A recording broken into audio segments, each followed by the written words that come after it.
यहाँ पर युवा हैं, मुझे भरोसा है यदि यहाँ से संकल्प लेके जाएंगे तो मेरे भारत को पूरी दुनिया में सरसा करके आएंगे, तब तक चैन से बैठेंगे नहीं। मेरे प्रिय छात्र छात्राओं युवाओं, मैं आपसे अनुरोध करने के लिए आया हूँ, ये पैकेज की दौड़ नहीं करनी, हमको नौकर नहीं बनना है।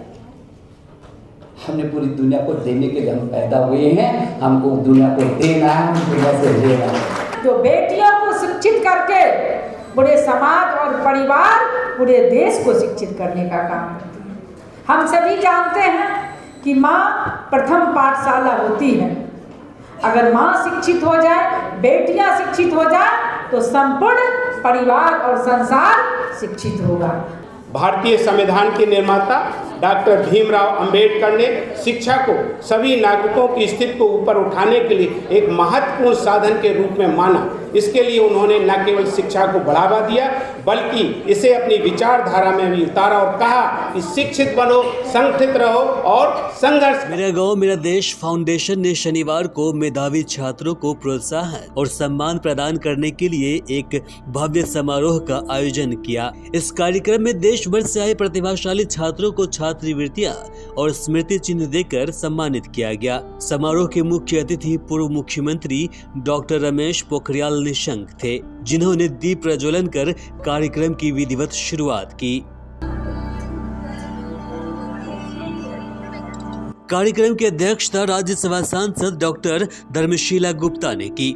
इसके साथ ही अन्य विशिष्ट अतिथियों में पद्मश्री भूपेंद्र कुमार सिंह संजय, पद्मश्री लक्ष्मण सिंह लापोड़िया, पद्मश्री उमाशंकर पांडे, 16वें वित्त आयोग की भारतीय प्रशासनिक सेवाधिकारी अजीत रंजन, आंचलिक खबर की संपादिका आंचल शर्मा बंसल और भारतीय स्क्रैप व्यापार संगठन के अध्यक्ष शिशिर शर्मा बंसल मौजूद थे। वही मंच संचालन डॉक्टर दर्शनी प्रिय ने किया। जो आपके यहाँ स्कीमें निकल रही हैं, वो स्कीमें ऐसी संस्था को नहीं मिल पा रही है जो जमीन स्तर पर काम करे, जैसे मेरा गांव मेरा देश। तो अभी तक ये सरकार की उन स्कीमों तक नहीं पहुंच पाई है, ना इन्हें पता है।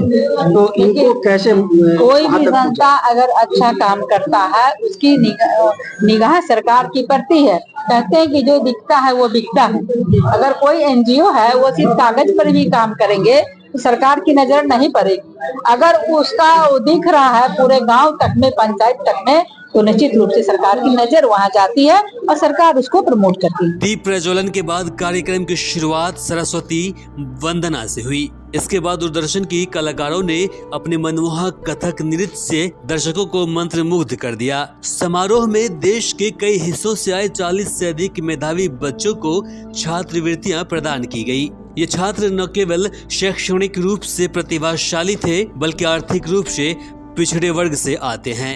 अपना सम्मान ग्रहण के छात्रवृत्ति के लिए आशीष को चुना गया है। आपका हो गया आशीष।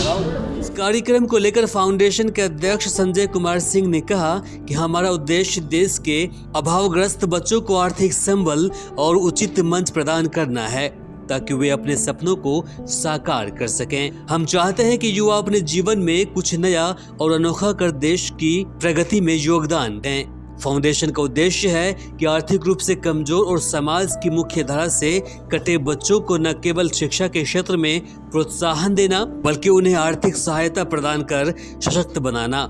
इस कार्यक्रम के माध्यम से इन बच्चों को समाज की मुख्य धारा से जोड़ने की दिशा में एक महत्वपूर्ण कदम उठाया गया। कार्यक्रम में न केवल छात्रों को सम्मानित किया गया बल्कि उनके भविष्य को प्रोत्साहित करने और उन्हें प्रेरित करने के लिए विभिन्न प्रेरक वक्तव्य भी दिए गए। यह आयोजन छात्रों और अतिथियों के बीच संवाद का एक अनूठा अवसर बना। उद्देश्य यही है कि जो गरीब बच्चे हैं, स्पेशली जैसे नाम सजेस्ट करता है मेरा गांव मेरा देश, तो हम गांव के उन बच्चों की हेल्प कर सकें जो किसी वजह से आगे नहीं आ पाते या उनके पास उतनी फैसिलिटीज़ नहीं हुए हैं या मतलब उनको वो एक मीडियम नहीं मिल पाता।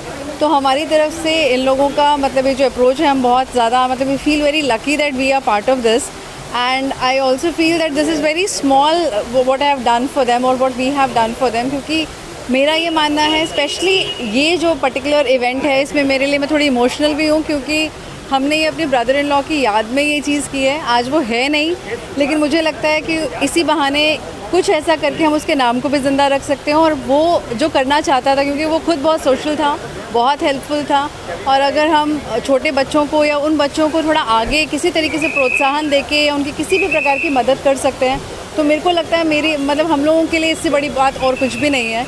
बस मेन इंटेंशन यही है कि जो भी थोड़ा बहुत हम कर सकते हैं उन गरीब बच्चों को हम किसी तरीके से प्रमोट करें, आगे आने में थोड़ी हेल्प कर सकें, बस यही है। आज का जो कार्यक्रम हुआ वो मेरा गांव मेरा देश फाउंडेशन के तत्वाधान में किया गया है, जिसमें मेधावी छात्रों को प्रोत्साहित किया गया है। शील्ड के जरिए, प्रमाण पत्र के जरिए 18 से भी ज़्यादा बच्चों को छात्रवृत्तियाँ दी गई हैं, जो अभावग्रस्त हैं, जो कमज़ोर तबके से हैं। बिना किसी भेदभाव के हमने बच्चों को चयन किया है और उन्हें छात्रवृत्ति दी है, ताकि उनकी आगे की पढ़ाई सुचारू रूप से चल सके और कोई आर्थिक समस्या से जूझ रहा बच्चा अपने करियर को बाधित न कर पाए। तो इसलिए हमने बच्चों की प्रोफाइलिंग मंगवाई थी। देश भर से मेधावी बच्चों की प्रोफाइल मंगवाई गई थी, उनके बायोडाटाज मंगवाए गए थे, और हमने उन बायोडाटाज के जरिए अपनी कमेटी बनाई थी, और उस कमेटी ने सिलेक्शन कमेटी के जरिए उन बच्चों का चयन किया है।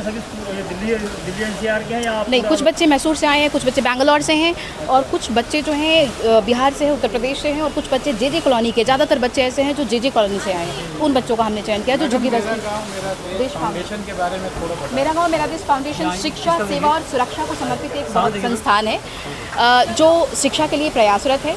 गरीब बच्चों के लिए शिक्षा, खासतौर से बालिकाओं की शिक्षा के लिए हम लोग काम कर रहे हैं। बेटियों की सुरक्षा हमारा ध्येय है, और साथ साथ हम एंटरप्रेन्योरशिप यानी हम कौशल विकास के लिए भी काम कर रहे हैं। हम महिलाओं को स्किल डेवलपमेंट के लिए काम कर रहे हैं। हमने उनको कुटीर उद्योग से जोड़ा है, हमने उनको प्रशिक्षण दिया है, और साथ साथ उनको हमने रोजगार से भी जोड़ा है। तो हमारा मुख्य उद्देश्य है कि हम शिक्षा के जरिए, हम कौशल विकास के जरिए, सुरक्षा के जरिए देश की बेटियों को सशक्त करें और महिलाओं को सशक्त करें।